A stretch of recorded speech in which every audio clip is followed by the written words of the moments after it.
Hello everyone, welcome back to another class.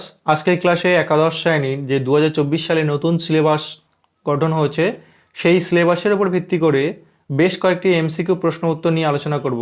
এছাড়া তোমাদের যে প্রশ্নের যে প্যাটার্ন হয়েছে বা কোশ্চেন টাইপ হয়েছে, column matching, assertion and reasoning type of question, diagram and chart based question, true false, fill in the blanks, rearrange of sentence and event, এই রকম ধরনের যে টাইপ এসছে কোশ্চেনের বা টাইপ পরীক্ষায় আসবে, তো সেই রকম ধরনের কিছু প্রশ্ন উত্তর নিয়ে আজকে এই ক্লাসটা। তো যারা নতুন এই ক্লাসটি দেখছো তারা অবশ্যই এই চ্যানেলটিকে সাবস্ক্রাইব করে রেখো। এছাড়া প্রত্যেকে লাইক করে দিও এবং নতুন বন্ধুদের সঙ্গে শেয়ার করে দিও। তো চলো শুরু করা যাক আজকের ক্লাসটি। আজকের ক্লাসে ফার্স্ট প্রশ্ন যেটা রয়েছে, এডুকেয়ার শব্দের অর্থ কী? অপশান এ শাসন করা, অপশান বি লালন পালন বা পরিচর্যা করা, অপশান সি শাসন করা, অপশান ডি অন্তর্ভুক্তিমূলক চাহিদা থেকে বাইরে নিয়ে আসা। তো এই প্রশ্নের সঠিক উত্তর হবে অপশান বি লালন পালন বা পরিচর্যা করা। তো এটি হবে এডুকেয়ার শব্দের অর্থ। এছাড়াও আরও কয়েকটা অর্থ রয়েছে। এডুকেশন শব্দের যে ব্যুৎপত্তিগত অর্থ ছিল তার মধ্যে এডুকেয়ার, এডুসিয়ার, এডুকো, এডুকেশিও, এডুকেটাস। এডুকেয়ার যেমন এখানে দেওয়া রয়েছে, এডুকেয়ার শব্দের অর্থ লালন পালন বা পরিচর্যা করা। এডুসিয়ার শব্দের অর্থ নিষ্কাশন করা। এডুকো শব্দের অর্থ বাইরে নিয়ে আসা। এডুকেশীয় শব্দের অর্থ আশার ব্যবহার। এডুকেটাস শব্দের অর্থ লালন পালন বা প্রতিপালন করা। আচ্ছা, পরে 2 নম্বর প্রশ্ন দেখো, এডুকেটাম শব্দের অর্থ কি?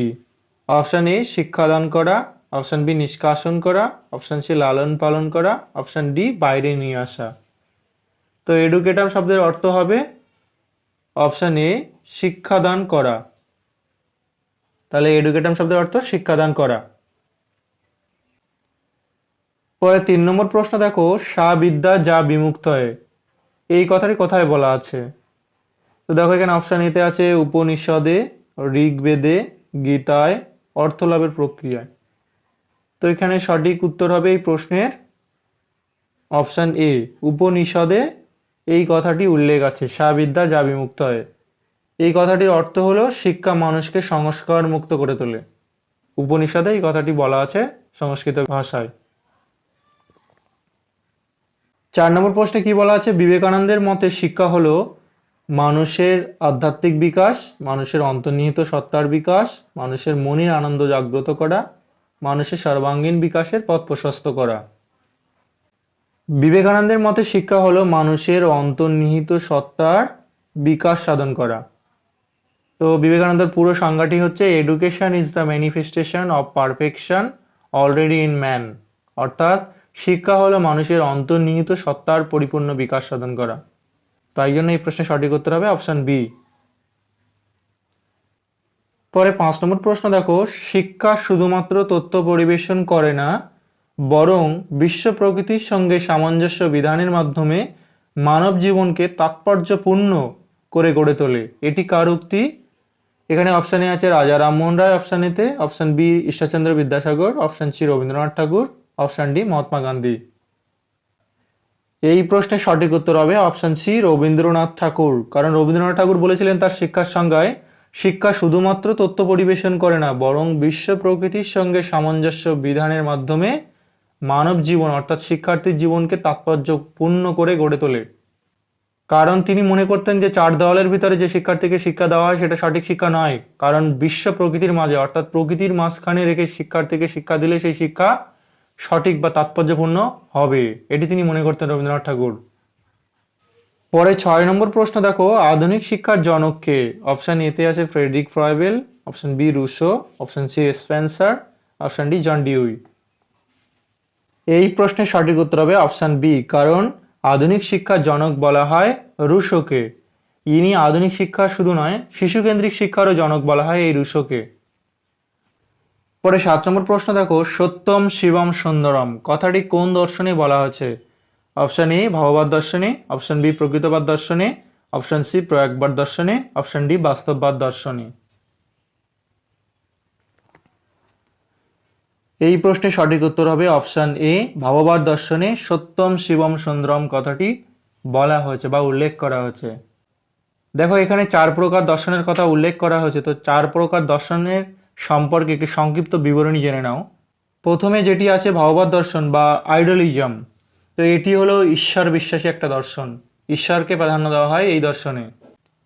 পরে আছে প্রকৃতবাদ দর্শন, আর এই প্রকৃতবাদ দর্শনে ন্যাচারকে বিশ্বাস করা হয়, ন্যাচার বা সায়েন্সকে বিশ্বাস করা হয়, সায়েন্স বা বিজ্ঞান, এগুলোর উপরে নির্ভর করে এই প্রকৃতবাদ দর্শন গঠন করা হয়েছে। অপশান সিতে রয়েছে প্রয়োগবাদ দর্শন। প্রয়োগবাদ দর্শন হচ্ছে কর্মকে বিশ্বাস করে। যেমন এক্সাম্পল হিসেবে বলা যেতে পারে প্রজেক্ট পদ্ধতি, যে স্কুলে প্রজেক্ট পদ্ধতি করানো হয় সেটা হলো একটি কর্মের উপরে নির্ভর, তো এটাকেই প্রয়োগবাদ দর্শনের একটা উদাহরণ হিসেবে ধরা যেতে পারে। অপশান ডিতে আছে বাস্তববাদ দর্শন। বাস্তববাদ দর্শন হলো বাস্তবকে বিশ্বাস করে, অর্থাৎ চোখের সামনে যেগুলোকে দেখা যাচ্ছে এগুলোকে বাস্তববাদ দর্শনে প্রাধান্য দেওয়া হয়। এখানে অলৌকিক কিছুকে বিশ্বাস করা হয় না, যেমন ঈশ্বরকেও বিশ্বাস করা হয় না বা ঈশ্বরকে প্রাধান্য দেওয়া হয় না এই দর্শনে। পরে 8 নম্বর প্রশ্ন, এডুকেশন শব্দটি কোন শব্দ থেকে এসছে? অপশান এতে আছে ফরাসি শব্দ, অপশান বি জার্মানি শব্দ, অপশান সি ল্যাটিন শব্দ, অপশান ডি সংস্কৃত শব্দ থেকে। এই প্রশ্নের সঠিক উত্তর হবে অপশান সি, এডুকেশন বা শিক্ষা শব্দটি এসছে ল্যাটিন শব্দ থেকে। এই শিক্ষা শব্দটি আবার সংস্কৃতের শ্বাস ধাতু বা শিখ ধাতু থেকে এসছে, শিখ ধাতু যার অর্থ হলো বিদ্যা অর্জন করা।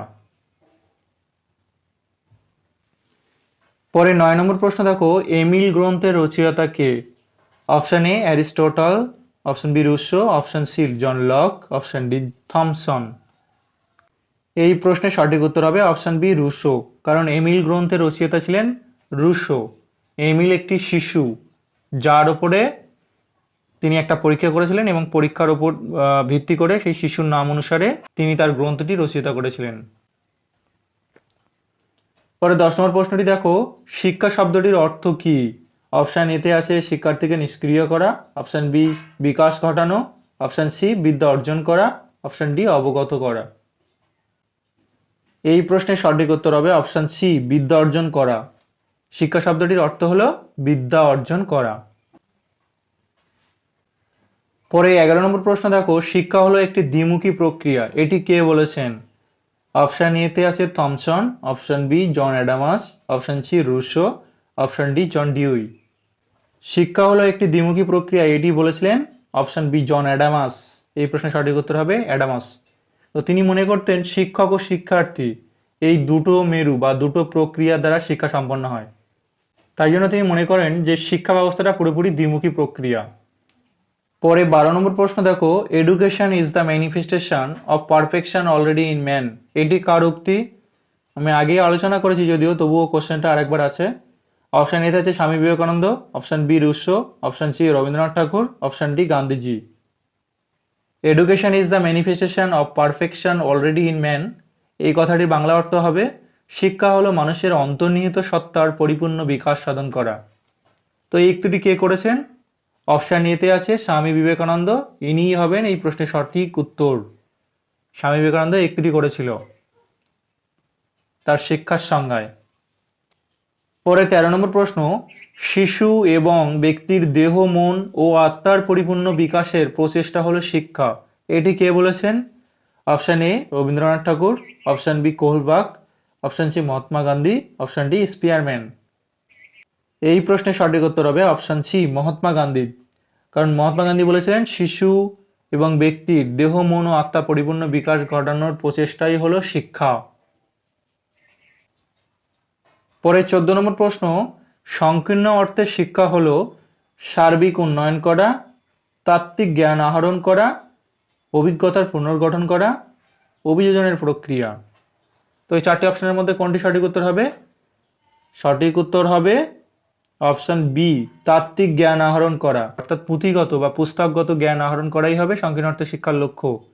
আর এই সংকীর্ণ অর্থ শিক্ষাটা পুরোপুরি বিদ্যালয় কেন্দ্রিক, বিদ্যালয়ের ভিতরেই সংকীর্ণ অর্থে শিক্ষাটা হয়, তাই সংকীর্ণ অর্থে শিক্ষাটা হচ্ছে তাত্ত্বিক জ্ঞান আহরণ করার প্রক্রিয়া। পরে 15 নম্বর প্রশ্ন দেখো, সংকীর্ণ অর্থে শিক্ষক শিক্ষার্থীর সম্পর্ক হবে অপশান এ দাতা গ্রহীতার সম্পর্ক, অপশান বি গুরু শিষ্যের সম্পর্ক, অপশান সি ক্রেতা বিক্রেতার সম্পর্ক, অপশান ডি বন্ধুর সম্পর্ক।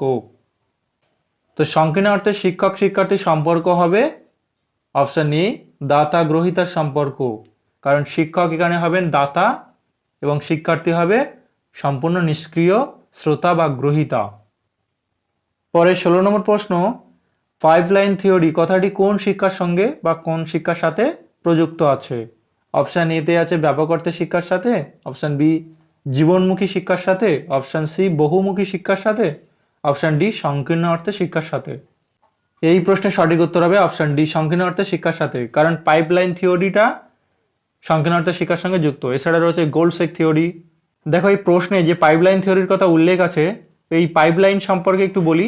পাইপলাইন থিওরিটা হলো আসলে একটা ভর্তি পাত্র থেকে শূন্য পাত্রে, অর্থাৎ ভর্তি পাত্র মানে শিক্ষককে ধরা হয় আর শূন্য পাত্র মানে শিক্ষার্থী বা শিশুকে ধরা হয়।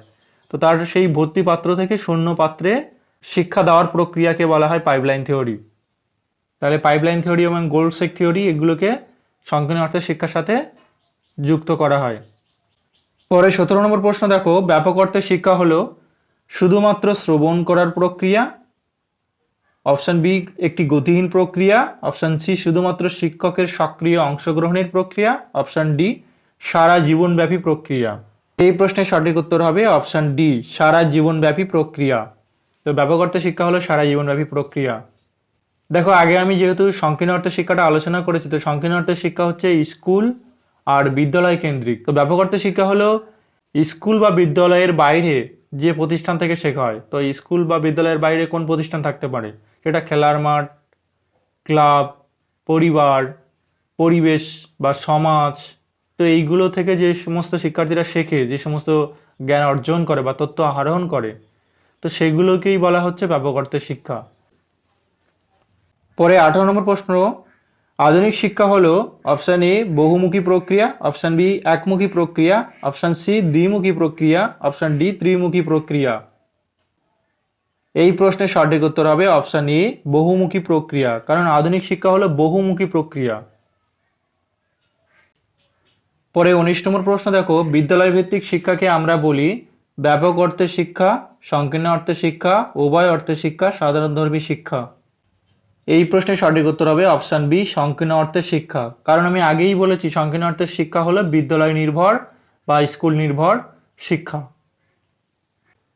পরে 20 নম্বর প্রশ্ন দেখো, আধুনিক শিক্ষা ব্যবস্থা হলো বিদ্যালয় কেন্দ্রিক শিক্ষা ব্যবস্থা, শিক্ষক কেন্দ্রিক শিক্ষা ব্যবস্থা, শিশু কেন্দ্রিক শিক্ষা ব্যবস্থা আর বিষয় কেন্দ্রিক শিক্ষা ব্যবস্থা। এই প্রশ্নের সঠিক উত্তর হবে অপশান সি শিশু কেন্দ্রিক শিক্ষা ব্যবস্থা, কারণ বর্তমানে বা আধুনিক সময়ে শিক্ষা ব্যবস্থা হলো পুরোপুরি শিশু কেন্দ্রিক বা শিক্ষার্থী কেন্দ্রিক শিক্ষা ব্যবস্থা। পরে 21 নম্বর প্রশ্ন দেখো, বর্তমানে আমাদের দেশের শিক্ষা হলো শিক্ষক কেন্দ্রিক শিক্ষা, বিষয় কেন্দ্রিক শিক্ষা, বিদ্যালয় কেন্দ্রিক শিক্ষা, শিক্ষার্থী কেন্দ্রিক শিক্ষা। সঠিক উত্তর হবে অপশান ডি শিক্ষার্থী কেন্দ্রিক শিক্ষা, শিক্ষার্থী বা শিশু কেন্দ্রিক শিক্ষা। পরে 22 নম্বর প্রশ্ন দেখো, শিক্ষার ব্যক্তিতান্ত্রিক লক্ষ্যের একজন প্রবক্তা হলেন option A John Dewey, option B Froebel, option C Spencer, option D Ross. এই প্রশ্নের সঠিক উত্তর হবে অপশান বি ফ্রয়েবেল হবে ব্যক্তিতান্ত্রিক লক্ষ্যের একজন প্রবক্তা। পরে 23 নম্বর প্রশ্ন, ডিউই এর মতে শিক্ষার প্রধান উদ্দেশ্য কি? সামাজিক বিকাশ, নৈতিক বিকাশ, মানসিক বিকাশ না আধ্যাত্মিক বিকাশ? জন ডিউই এর মতে শিক্ষার প্রধান উদ্দেশ্য হবে সামাজিক বিকাশ, সোশ্যাল ডেভেলপমেন্ট। তো জন ডিউই সামাজিক বিকাশ সম্পর্কে ধারণা দিয়েছিলেন।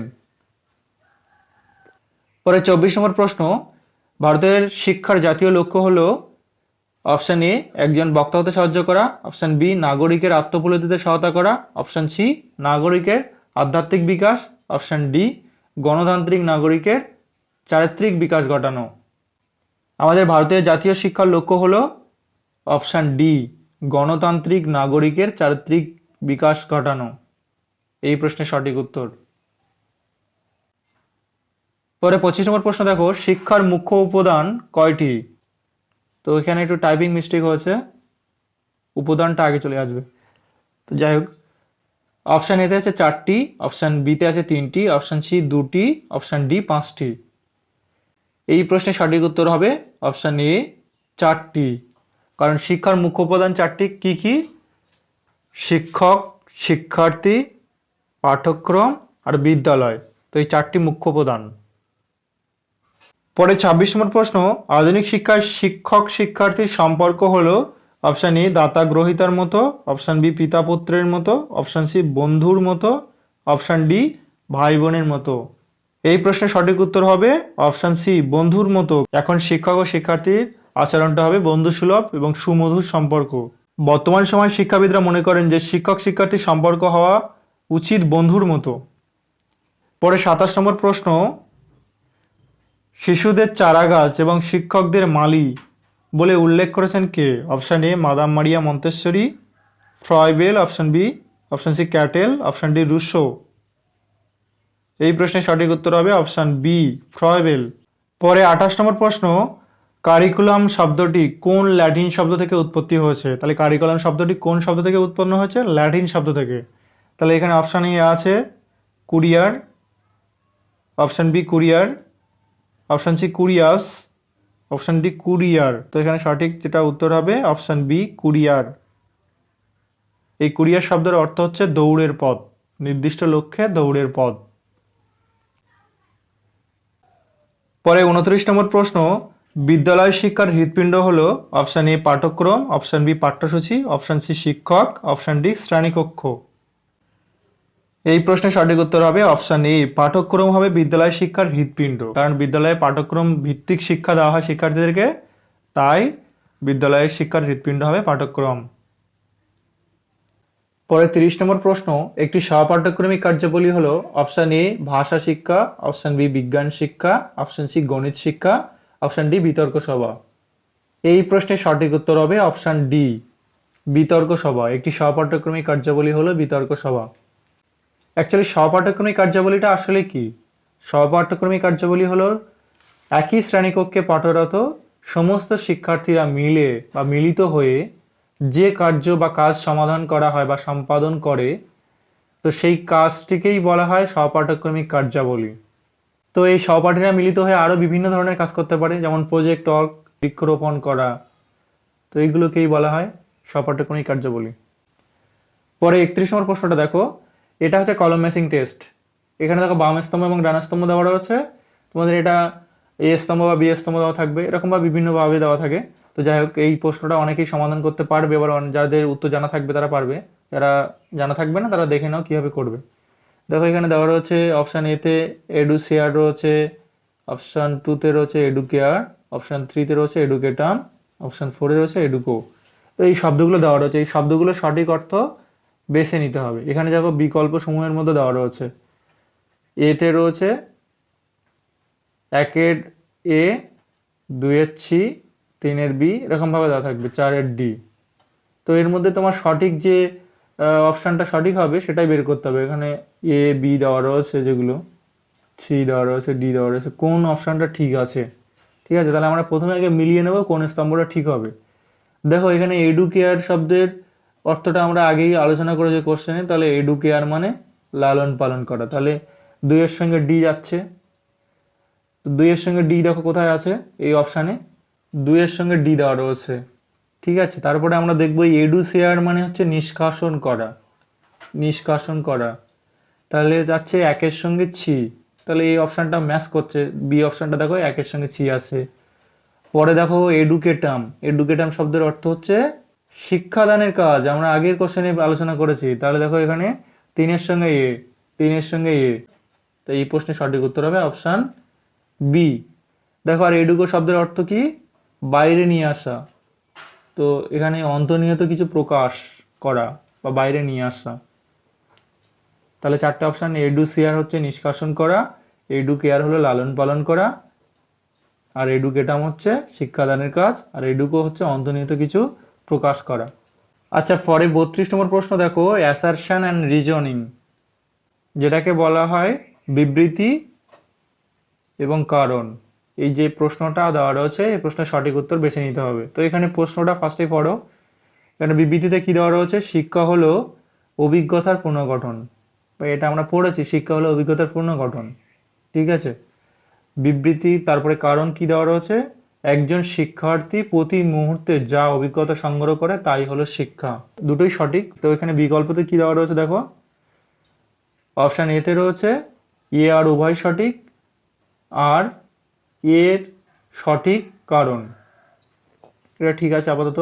তারপরে দেখি বিতে রয়েছে এ আর উভয় সঠিক কিন্তু আর এর সঠিক কারণ নয়, এ নয় বলেছে এখানে। তারপরে সিতে দেখি এ সঠিক কিন্তু আর যথার্থ নয়, এটা নয় বলছে, তার মানে এটাও ভুল আছে। অপশান ডিতে দেখো এ ভুল কিন্তু আর সঠিক, এটাও ভুল। আর এই অপশান সিটাও ভুল, এটাও ভুল। অপশান বি, কারণ এখানে অপশান এই হবে সঠিক অ্যান্সার, কারণ এ আর উভয় সঠিক এবং আর এর সঠিক কারণ। তাহলে এই 32 নম্বর প্রশ্নের সঠিক উত্তর হবে অপশান এ। পরে 33 নম্বর প্রশ্ন দেখো, এটা হচ্ছে ডায়াগ্রাম বেসড কোশ্চেন, ডায়াগ্রাম বা চার্ট। তো চার্টটা এখানে দেওয়া নেই, এটা ডায়াগ্রামটা দেওয়া রয়েছে। তো দেখো এই প্রশ্নের সঠিক উত্তর কীভাবে হবে এবং কীভাবে নির্ণয় করা যায়। প্রশ্নটি দেওয়া হচ্ছে কোনটি শিক্ষার উপাদান সম্পর্কিত সঠিক ডায়াগ্রাম। তো এখানে অপশান এতে রয়েছে বৃত্ত আঁকা রয়েছে, বৃত্তর প্রথমে রয়েছে পাঠ, তারপরে রয়েছে পাঠ্যসূচি, তারপরে লাস্ট রয়েছে পাঠ্যক্রম। অপশান বিতে আছে দেখো প্রথমে এই যে বৃত্তের কেন্দ্রতে যেটা রয়েছে পাঠ্যক্রম, তারপরে রয়েছে পাঠ, তারপরে রয়েছে পাঠ্যসূচি। পরে অপশান সিতে দেখো কেন্দ্রেতে রয়েছে পাঠ, কেন্দ্রের বাইরে রয়েছে পাঠ্যক্রম, কেন্দ্রের বাইরে রয়েছে পাঠ্যসূচি। আর অপশান ডি আছে কোনোটিই নয়। তো এই প্রশ্নের সঠিক উত্তরটা কী হবে? দেখো এই প্রশ্নের সঠিক উত্তর হবে অবশ্যই অপশান এ, কারণ কেন্দ্রে সবসময় পাঠ থাকবে, থাকার পরে কেন্দ্রের বাইরে যেটা থাকবে পাঠ্যসূচি, তারপরে পাঠ্যক্রম। তো এটা ডায়াগ্রামের সঠিক উত্তর হবে অপশান এ। পরে 34 নম্বর 34 নম্বর প্রশ্ন, শিক্ষার্থীর চাহিদার ক্রমটি হলো, এটা দেখো এটা হচ্ছে রিঅ্যারেঞ্জমেন্ট অফ সেন্টেন্স। তো এখানে যে উত্তরগুলো দেওয়া আছে অপশান এতে দেওয়া রয়েছে, অপশান বিতে দেওয়া রয়েছে, অপশান সিতে দেওয়া রয়েছে, অপশান ডিতে দেওয়া রয়েছে। তো এই উত্তরগুলোকে ঠিকঠাক করে অ্যারেঞ্জ করতে হবে, মানে সাজাতে হবে ক্রমে ক্রমে, মানে 1 নম্বর 2 নম্বর করে, 1 নম্বরে কোনটা আসবে 2 নম্বরে কোনটা আসবে এরকমভাবে সাজাতে হবে। ঠিক আছে? তো এখানে অপশান এতে যেগুলো দেওয়া রয়েছে মানসিক চাহিদা, জৈবিক চাহিদা, সামাজিক চাহিদা, নৈতিক চাহিদা, চাহিদার পর্যায়গুলো কোন চাহিদাটা আগে আসবে। ঠিক আছে? তো এই প্রশ্নের সঠিক উত্তর হবে অপশান ডি, কারণ দেখো আমি আলোচনা করছি বিষয়টা। দেখো একটা মানুষ বা শিশু যখন জন্ম নেয়, শিশুর প্রথম যে চাহিদার পর্যায়ে থাকে সেটা হচ্ছে জৈবিক চাহিদা। তো জৈবিক চাহিদার একটা উদাহরণ দিয়ে বলি, সেটা হচ্ছে খাদ্যের চাহিদা। তো শিশুদের ছোট বয়সে খাদ্যের চাহিদাটা বেশি দেখা দেয়। তারপরে যেটা থাকে মানসিক চাহিদা, শিশুটা যখন আস্তে আস্তে বড় হয় বা বয়স বৃদ্ধি হয় তখন তার কিন্তু যে চাহিদাটা থাকে মানসিক চিন্তা, খেলাধুলো করা, না মানে ঘুরে বেড়ানো, ছোটাছুটি করা, এই ধরনের চিন্তাভাবনাগুলো তাদের মধ্যে তখন ঢুকতে শুরু করে। তারপরে সামাজিক চাহিদা, তারপরে আরেকটু বয়স বৃদ্ধি হলে তার সামাজিক যে চাহিদাগুলো থাকে, সমাজে সবার সঙ্গে মেলামেশা করা, কীভাবে কথা বলতে হবে, কীভাবে থাকতে হবে, সমাজে চলতে গেলে কী করতে হয় না করতে, এইগুলো যে সামাজিক চাহিদাগুলো তার মধ্যে আসে। তারপরে আরেকটু বয়স বৃদ্ধি হলে তার নীতিগত বা নৈতিক চাহিদা, অ্যাকচুয়াল ম্যাচিওর যখন হয় তখন তার নীতিগত দিকটা ডেভেলপ হওয়া শুরু করে। তো এইভাবে পুরো অ্যারেঞ্জটাকে সাজাতে হবে, ভুলভাবে দেওয়া রয়েছে এটা সঠিকভাবে করতে হবে, কোনটা ফার্স্টে কোনটা সেকেন্ড থার্ড এরকমভাবে পজিশন অনুযায়ী। আচ্ছা পরের প্রশ্নটা দেখো কি রয়েছে, আদর্শ শিক্ষকের গুণাবলী হলো, এই প্রশ্ন যেটা রয়েছে এটা হচ্ছে ট্রু ফলস। অপশান ওয়ানে রয়েছে চরিত্রবান, পরিচালনার দক্ষতা, সমাজসেবী। তো একজন আদর্শ শিক্ষকের গুণাবলীর মধ্যে এগুলো যদি পড়ে অবশ্যই এটা হবে। তারপরে অপশান টুতে রয়েছে সমাজসেবী, রাজনৈতিক ব্যক্তিত্ব, চরিত্রবান, মনোবিজ্ঞানের জ্ঞান। অপশান থ্রিতে রয়েছে বিচক্ষণ, ছাত্রপ্রেমী, প্রশ্নকরণ দক্ষতা, রাষ্ট্রীয় আনুগত্য। তো এইবার বিকল্প সময়ের মধ্যে যেগুলো আছে অপশান এতে 1 মিথ্যা, 2 সত্য, 3 সত্য, এইভাবে দেওয়া রয়েছে। তো এখানে দেখো বিতে রয়েছে 1 সত্য, 2 মিথ্যা, 3 সত্য, আবার সিতে রয়েছে 1 মিথ্যা, 2 সত্য, মিথ্যা, এরকমভাবে দেওয়া রয়েছে। তো যাই হোক আমরা এখানে প্রথমে কোশ্চেনটাকে জেনে নিই। একজন আদর্শ শিক্ষকের গুণাবলী হলো চরিত্রবান, পরিচালনা দক্ষতা, সমাজসেবী। এটা অবশ্যই ঠিক আছে, এটা সত্য। অপশান টুতে রয়েছে যেটা সমাজসেবী, রাজনৈতিক ব্যক্তিত্ব, চরিত্রবান, মনোবিজ্ঞানের জ্ঞান। এটা মোটেও ঠিক না, কারণ এখানে দেখো রাজনৈতিক ব্যক্তিত্ব হওয়াটা খুবই প্রয়োজন নয়, কারণ আদর্শ শিক্ষকের ক্ষেত্রে এটা দরকার হয় না কোনোভাবেই। অপশান 3-তে রয়েছে যেটা বিচক্ষণ, ছাত্রপ্রেমী, প্রশ্নকরণ দক্ষতা, রাষ্ট্রীয় আনুগত্য। এটা ঠিক আছে। তাহলে এখানে 1 আর 3 ঠিক, 2টা ভুল। তাহলে সেরকমভাবে দেখতে হবে এখানে option A, option B, option, তো এই প্রশ্নের সঠিক উত্তর যেটি হবে সেটি হলো অপশান বি। কারণ দেখো এখানে 1 সত্য দেওয়া রয়েছে, 1 সত্য, 2টা মিথ্যা আর 3টা সত্য। তাহলে এটাই সঠিক উত্তর এই প্রশ্নের। আচ্ছা, সবাই একটা করে লাইক করে দিও এরকম ধরনের ক্লাস আপডেট পেতে।